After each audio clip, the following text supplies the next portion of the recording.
Superman. The most powerful being on planet Earth.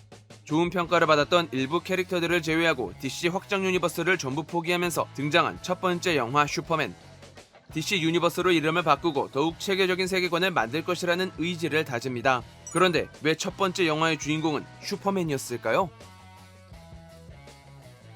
마블은 한때 아주 성공적인 세계관을 구축해왔습니다. 약 20여 년간 수많은 영화와 드라마를 통해 이야기를 연결하고 몸집을 불려오며 히어로 영화라는 장르를 이끌었죠. 이는 마블 스튜디오의 사장 케빈 파이기라는 구심점이 있었기에 가능했습니다. 장기적인 비전을 제시하며 각 영화들의 연계점을 설정하고 시너지를 일으켜 관객에게 새로운 경험을 선사했으니까요. 뒤이어 마블과 쌍벽을 이루는 IP를 가진 DC도 여러 영화를 제작했으나 매력적인 캐릭터들을 가져왔을 뿐 성급한 세계관 확장 시도로 서사도 개연성도 무너진 전개가 이어지며 정착하는 데 어려움을 겪습니다. 배트맨과 슈퍼맨, 저스티스 리그 등 준비도 없이 진행된 협업으로 큰 혹평을 맞았으며 그로 인해 후속 시리즈는 협업 없이 개별적인 영화로만 진행했지만 되려 세계관의 연계가 느슨해지며 이질적인 관계가 되었죠. 이에 DC 스튜디오에서는 가디언즈 오브 갤럭시의 감독 제임스 건을 비롯해 아쿠아맨과 샤잠의 프로듀서 피터 사프란을 DC 스튜디오의 회장으로 영입하며 일관되고 창의적인 브랜드 전략을 새롭게 구성하는 리부트를 시도합니다. 특히나 제임스 건 감독이 비주류 캐릭터들로 흥행을 성공시킨 경험과 실패한 영화를 리런치한 경험은 DC를 되살리기에 적합하다고 판단했습니다. 따라서 그는 페이지로 나눴던 마블처럼 챕터를 통해 세계관의 순서와 진행 방향을 결정합니다. 슈퍼맨은 1938년 코믹스를 통해 등장했으며 히어로물의 시초를 알린 기념비적인 작품입니다. 우리가 아는 타이트한 쫄쫄이, 망토, 초인적인 힘처럼 히어로가 가진 슈퍼파워를 정립하고 기준을 제시하며 히어로 장르를 만들어낸 상징이라고 할 수 있죠. 80년이 넘는 유구한 역사 속에서 DC를 대표하는 캐릭터인 만큼 DC 확장 유니버스도 맨 오브 스틸로 슈퍼맨을 가장 먼저 앞세웠습니다. 이에 이번 DC 유니버스에서도 슈퍼맨을 통해 다시 기본으로 돌아가 새로운 시대의 장을 열려고 합니다. 제임스 건 감독은 인터뷰에서 복잡한 이유도 있고 간단한 이유도 있지만 중요했던 건 히어로의 시초라는 점을 밝히며 그 상징성에 대한 의미를 강조했는데요. 이를 보여주는 것이 변경된 제목입니다. 본래 슈퍼맨은 레거시라는 부제가 붙어있었고 크립톤에서 이어받은 유산과 지구에서 자란 인간성 사이에서 자신의 정체성을 고민한다는 의미가 담겨 있었습니다. 그러나 주인공과 부제라는 제목은 너무 많은 작품에서 다뤄진 일종의 피로감을 일으키는 명칭이었을 뿐 아니라 기존에 있던 모든 슈퍼맨 영화의 뒤를 잇는 후속작과도 같은 느낌을 줬기에 영화의 제목을 단순히 슈퍼맨으로 바꾸면서 명확한 이미지를 통해 정통성을 내세웁니다. 마치 지금의 슈퍼맨은 이 영화라고 말하는 듯한 자신감처럼.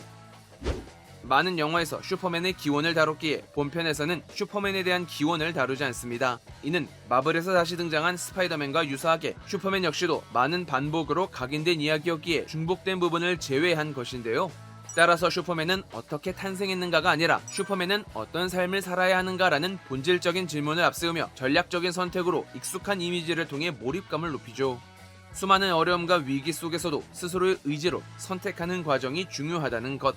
그의 선택이 가장 명확하게 드러나는 건 바깥으로 드러난 팬티라고 할 수 있습니다. 헨리 카벨의 슈퍼맨이 현대적인 디자인을 이유로 잊지 않았던 걸 생각해보면 이는 전통을 이어받는 캐릭터로서 의미를 강조하기 위해서인데요. 본래 제임스 건 감독도 팬티가 없는 의상으로 진행하려 했었습니다. 하지만 슈퍼맨 역을 맡은 데이비드 코런 스웨트는 외계인이 눈에서 빔을 쏘기에 모두가 그를 무서워한다며 슈퍼맨은 어린아이들이 자신을 좋아하게 만들고 싶어해 팬티를 입어야 한다고 주장했죠. 실제로 슈퍼맨은 서커스 고개사의 의상에서 영향을 받아 신체적인 특징을 강조하는 슈트를 입습니다. 현실적인 의상과 극명하게 대비되는 지점으로서 시각적으로 구분되는 고유의 개성을 보여줍니다. 따라서 DC 확장 유니버스에서 구세주, 신과도 같았던 슈퍼맨을 대신해 고뇌와 갈등 속에 놓여 인간적인 모습을 드러내니 비장하고 장엄한 분위기에서 벗어나 더 밝은 색채를 제시하려 한다는 점을 생각해 볼 수 있겠습니다. I'm not messing around. I'm doing important stuff. DC를 잘 아시는 분들이라면 본편에서 고독의 요새, 슈퍼걸과 크립토, 피스메이커, 저스티스 갱 멤버들 등 아주 많은 코믹스 요소들이 반영되어 있다는 것을 보셨을 겁니다. 이는 피로감을 줄인다는 측면에서는 긍정적인 요소로 작용할 수 있으나 되려 슈퍼맨을 처음 접하는 관객에게는 몹시 불친절한 부분이 될 수 있습니다. 신규 시리즈임에도 캐릭터나 설정이 녹아들 틈이 없어 진입장벽에 대한 문제가 작용할 수도 있다는 우려 때문이죠. 특히 DC는 통일되지 않는 세계관 때문에 개별적인 이야기에서 수많은 기원이 다뤄졌습니다. 배트맨의 경우 2000년대에만 3번의 개별 작품이 제작됐고 매력 넘치는 캐릭터 조커는 솔로 영화까지 나왔으며 원더우먼과 플래시 역시 많은 이미지가 소모됐죠. 따라서 앞으로 진행될 DC의 새로운 히어로들도 각 캐릭터의 기원을 다루는 시간 대신 중복된 이야기를 제외하고 빠른 세계관 구축을 위해서 이미 활동 중인 한 시점에 고정할 가능성이 높습니다. 앞으로 슈퍼걸 우먼 오브 투모로우와 브레이브 앤 볼드, 랜턴즈 등 다양한 작품이 예정되어 있어 그 점을 확인할 수 있으며 본편에서도 해당 캐릭터를 등장시켜 후속작에 대한 설정을 암시했습니다. 이들은 모두 챕터 1으로서 신들과 괴물들이라는 주제로 이어질 것이니 DC가 이 전개 방식을 바탕으로 어떤 이야기를 보여주는지에 따라 앞으로의 전망이 달라질 것입니다. 과연 제임스 건의 세계는 무사히 안착할 수 있을까요? 그리고 DC는 마블을 넘어설 새로운 기회를 가져갈 수 있을까요? 쏟아지는 히어로 영화 속에서 DC도 제 매력을 온전히 보여주길 기대해봅니다. 제가 준비한 영상은 여기까지입니다. 좋아요와 구독 버튼 눌러주시면 영상을 만드는데 큰 힘을 받을 수 있습니다. 그럼 저는 더욱 재밌는 영상으로 다시 찾아뵐게요. 감사합니다.